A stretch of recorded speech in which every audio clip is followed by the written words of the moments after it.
अस्सलाम वालेकुम व्यूअर्स, मैं सादिया रज़ा आपको अपने चैनल हेल्दी टिप्स में खुश आमदीद कहती हूँ। प्यारे व्यूअर्स, मेरी दुआ है कि अल्लाह ताला आप सबको अपने हिफ्ज़ अमान में रखे, आमीन।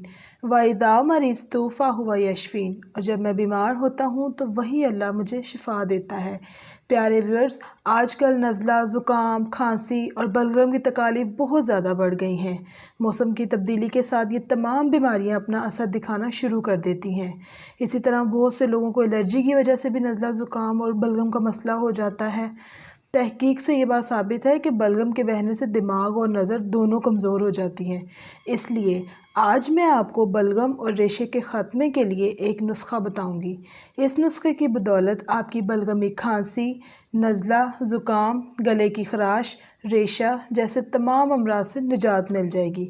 इन तमाम अमराज के ख़ात्मे के लिए जो नुस्खा मैं बता रही हूँ उसमें 3 चीज़ें इस्तेमाल हैं। नंबर 1 शहद, नंबर 2 कलवंजी और नंबर 3 पानी। अब मैं आपको इसके बनाने का तरीका बताती हूँ। 1 गिलास पानी ले लें और इसमें 1 चम्मच कलवंजी का डालें और उसको चूल्हे पर पकने के लिए 4 से 5 मिनट के लिए रख दें।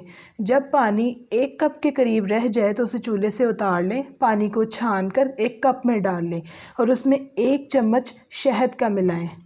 तो व्यूअर्स, वो ऐसा एक कहवा तैयार हो जाएगा। तो आज की हमारी ये रेमेडी तैयार है। इस कहवे को आप दिन में किसी भी वक्त इस्तेमाल कर सकते हैं। इससे इंशाल्लाह सांस की तमाम तकालीफ भी दूर हो जाएंगी। अगर आपको ये मेरी वीडियो अच्छी लगी है तो इसको लाइक करें, शेयर करें और चैनल को सब्सक्राइब करें और साथ दिए गए बेल आइकन को ज़रूर दबाएं ताकि मेरी आइंदा आने वाली वीडियोस आपको सबसे पहले मिल सके। अपना बहुत सारा ख्याल रखें। अल्लाह हाफ़िज़।